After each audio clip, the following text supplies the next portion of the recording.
BBC تقرنيا دحر إسراء دقائق جمريو نكتكتاتلنا نعدم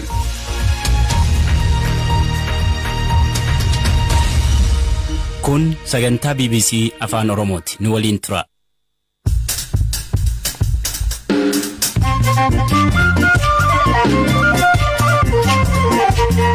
Akkamoltan dhaggeeffattoota keenya sagantaa raadiyoo BBC Afaan Oromoo eegaleera kanneen irraaf qabanne keessaa ergamaan addaa gamtaa Afrikaa Obaasanjoon mariin TPLF fi mootummaa federaalaa maal irratti argama kan jedhuuf I will say that we are making jijjiiramni jira garuu saffisa qabaachuu baatus gara fuulduraatti deemaa jira haalli har'a jiru haala ji'a dura ture irra fooyyee qaba. Ameerikaan ergama addaa gaanfa Afrikaatti ramaddu waggaa 2 keessatti si'a 3 jijjiiruu ishee isinitti himna. Tibbana miidiyaa hawaasummaa irratti dubbii ijoo kan ture manguddoo Wallagga Bahaa aanaa Diggaa akkamiin lubbuu darbe kan jedhu iyyaafannee. Warri rukutee tureedhaan miidhaan guddaa qabu.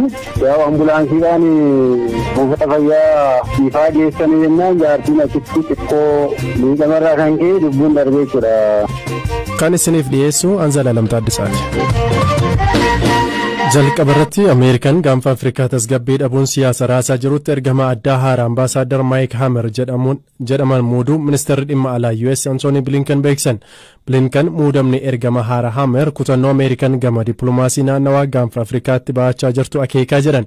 Ameerikaan yeroo waggaa 2 guunne keessatti ergamoota addaa gaanfa Afrikaa 3 kan muuddee yoo ta'u ergamoonni kunneen waraanni kaaba Itoophiyaa akka fala argatuuf tattaafachaa turan. Firaa'ol Balay.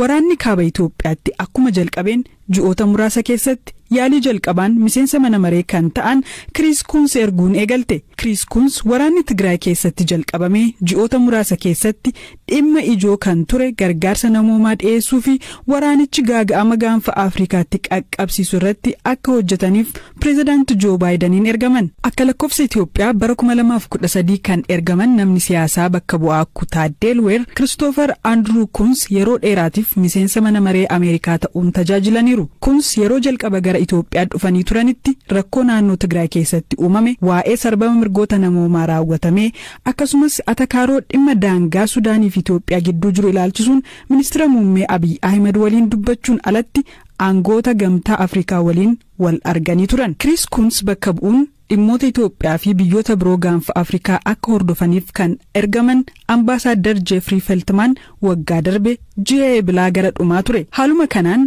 addatti waa'ee waraana kaaba Itoophiyaa akkasumas haalawwan biyyattii keessatti yeroo yerootti jijjiiramu wal dhabdee daangaa Sudaanii fi Itoophiyaa gidduu jiruu fi hidha haaromsaa Itoophiyaa dhimmoonni ilaallatan hojii ergamaa ambaasaaddar Feltman angafaa ta'uu jedhamanii ture. Gaanfa Afrikaatti ergama addaa Ameerikaa ta'uun ji'oota 9f kan turan Feltman keessumaa waraanni kaaba Itoophiyaatti gaggeeffamu fala akka argatuuf gara biyyoota gaanfa Afrikaa fi bahaa gidduu galeessaatti marmaaraa turaniiru. Ambaasaaddar Feltman ministeera muummee Abiy dabalatee aangoota Itoophiyaa olaanoo Finfinneetti arganiiru. Bakka buutota TPLF ammoo Keeniyaa Naayiroobiitti arganii akka dubbisan Waashingtanitti himanii turan. Haa ta'u malee Feltman akka carraaqaa turanitti qaamoleen waraana Tigraay keessatti qooda fudhatan akka gara tokkotti dhufanii mariif taa'an gochuun waraanni kun akka dhaabbatuuf bu'aa argamsiisuu hin dandeenye. Ambaasaaddar Jeffrey Feltman bakka bu'anii gaanfa Afrikaatti ergama Ameerikaa ta'uun kan muudaman dippiloomatii Ameerikaa buleessa David Sterfield turan. Ji'a 5f ergama addaa Ameerikaa gaanfa Afrikaa ta'uun kan tajaajilan ambaasaaddar David Sterfield akkuma warra isaan dura turanii ergama isaanii kanaan bu'aa hagas mara qabatamaa ta'e osoo hin argamsiisin bakka isaanii ambaasaaddar Maayik Hamer kan amma ramadaman kanaaf ergama isaanii akka dabarsan State Departmentiin Ameerikaa ibseera.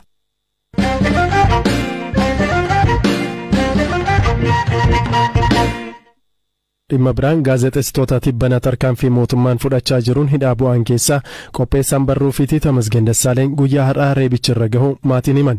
Obboleessi isaa Taarikuu Dassaaleny waan ta'e akkasiin BBC'tti himeera. Yeroo isa dubbisuuf sa'aatii 4 irratti buufata poolisii geenyu waamamee dhufe. Iddoo namni iyyaafatu dhaabatuu fi namoonni hidhaman dhaabatan walirraa fagoodha. Gama lamaaniinuu poolisoonni jiru. Shiboodhaan immoo gidduutti daangeffamaadha.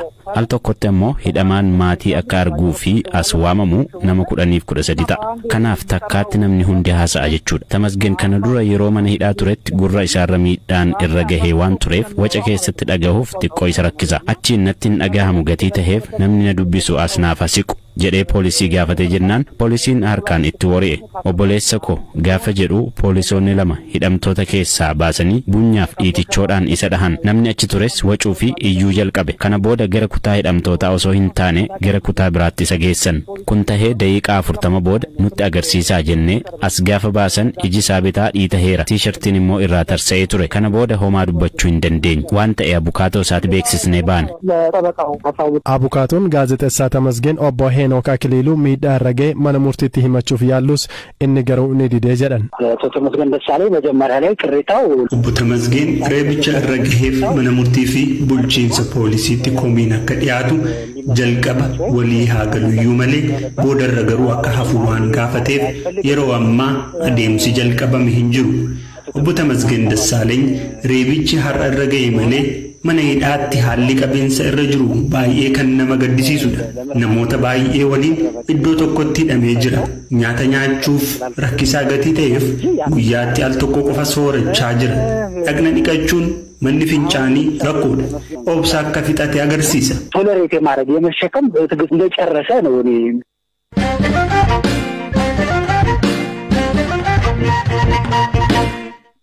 Marii nageenyaa mootummaa federaalaa fi TPLF gidduutti deemaa jiru harkifataa ta'us haala gaarii irra jira jedhan ergamaan addaa gamtaa Afrikaa Olusegun Obasanjo. Obasanjoon hoogganaa TPLF Dr. Debretsion Gabramikaale waliin Maqaleetti mari'achuun gabaafameera. Gaafiif deebii BBC Focus on Africa irratti taasisaniin yeroo kanatti jechuu baadhus qaamoleen lamaan walii galteerra akka gahan gochuuf hojjechaa jirra jedhan. I will say that we are making progress very slowly but steadily. Jijjiiramni jira garuu saffisa qabaachuu baatus gara fuulduraatti deemaa jira. Haalli har'a jiru haala ji'a dura ture irra fooyyee qaba. Waan nuti gochuu qabnuu fi gochaa jirru wal amantaa dabaluu irratti hojjechuudha. Deeggarsi namoomaa danqaa malee akka darbu gochuu fi bakkeewwan barbaadamanitti danqaa malee akka dhaqqaban gochuu qabna. Sadarkaa mariidhaan dhukaasa dhaabuu irra gahuu qabna. Kan duraan namoomaaf jecha dhukaasa dhaabuu labsame sanatti aansuun jechuudha. Kana gochuu qabna. Gamtaan Afrikaa dhimma gaanfa Afrikaa fi waraana Itiyoophiyaa keessa ture kana xiyyeeffannoon ilaalaa jira kan jedhuu fi akka qaamoleen lamaan walitti dhufaniif dhiibbaa akkamii gochaa jirtu gaaffii jedhuuf Obasanjoon. Well, if the African Union appointed me.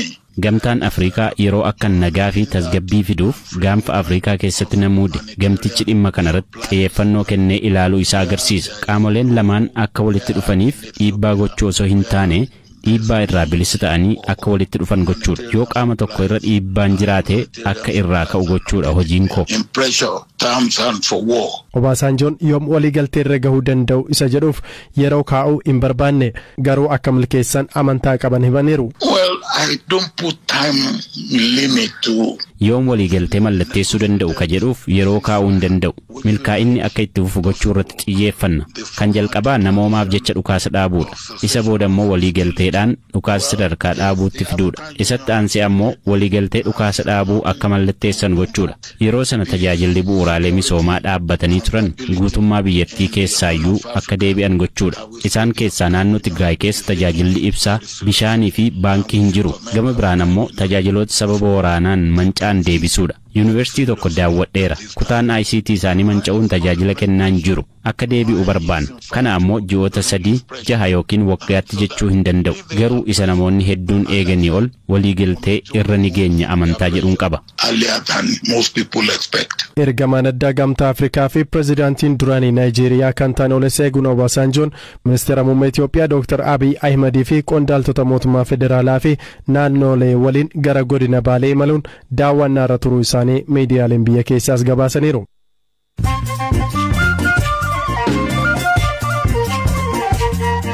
gidduutti immoo du'aan gaggabaaboon sinitti Bataskaanni Tewaadoo Ortodoksii Itoophiyaa kaaba Itoophiyaatti qaamotii wal waraanan garaagarummaa isaanii mariin akka hiikaniif araarsuun barbaada jechuun gaaffii dhiyeessite. Qulqulluun Sinodosii koraa torbee lamaaf adeemsaa ture yeroo xumure qulqulluu Abuuna Maatiyaas gaaffii kana mootummaa federaalaaf dhiyeessuu himaniiru. Pirezidaantiin Tuuniziyaa Kaayis Saayid abbootii seeraa 57 malaamaltummaa fi shororkeessitoota irraa harka qabdan jechuun hojiirra ari'an. Manni murtii akka of qulqulleessuuf carraa baay'ee fi akeekkachiisa yeroo adda addaa akka kennaniif himanii ittiin fayyadamne jedhaniiru.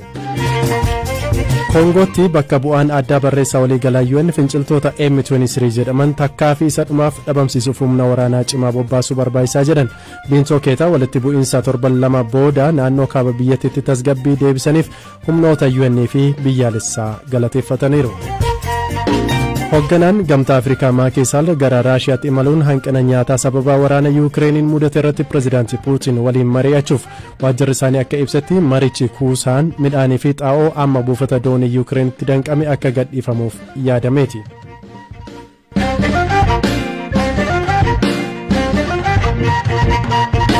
Gara dhimma qabannetaanutti yoo ceenu tibbanaa godina Wallagga Bahaa aanaa Diggaatti manguddoon tokko osoo waraabessa yaabbatanii adeemanii argaman jechuun yeroo namoonni itti naanna'anii ilaalanii fi miidhaarraan gahan qoodamaa ture.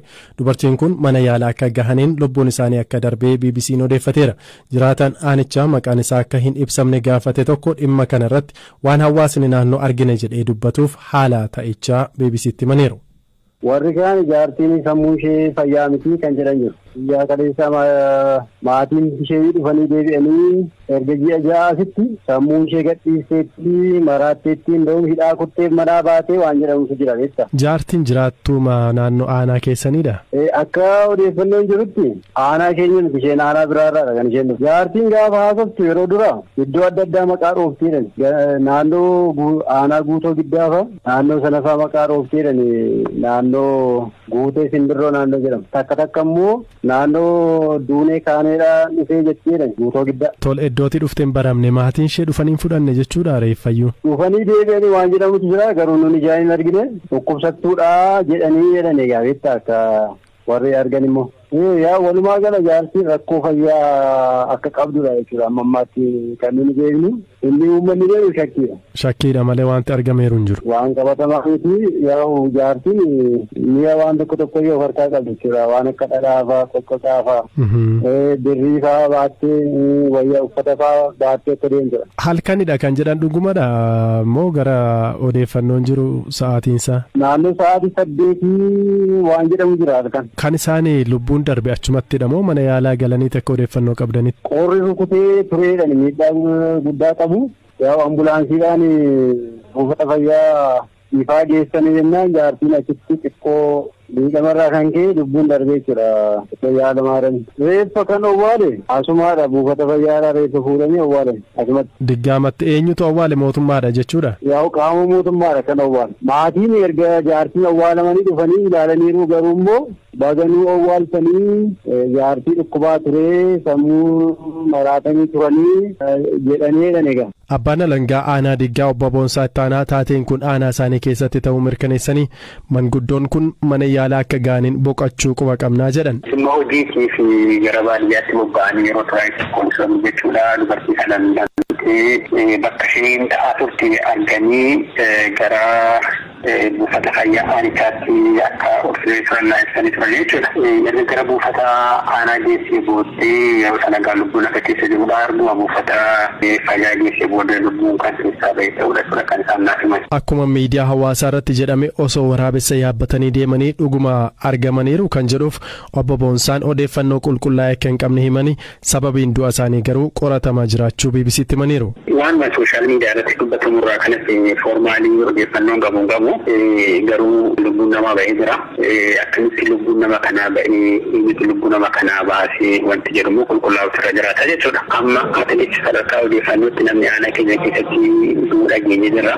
Namni yoo barbaade yoo waraabessa yaabbatu maaliif sabbatu harka namaadhaan lubbuun nama bahuun irra jiraatu kun ta'ee argamu yakkadha jechuudha. Akka nagaa sadarkaa odeeffannootti dhimma kana odeeffannoo waan qabnu bakka dubartiin kun jalqaba turte illee dhageenya waan jirruuf qaama poolisiidhaan bakka sanaa kaatee dhuftee buufata yaalaa geessee waan jirtuuf akkamittiin duuti eenyutu akka kana raawwate kan jedhamu qulqullaa'uutu irra jiraata jechuudha.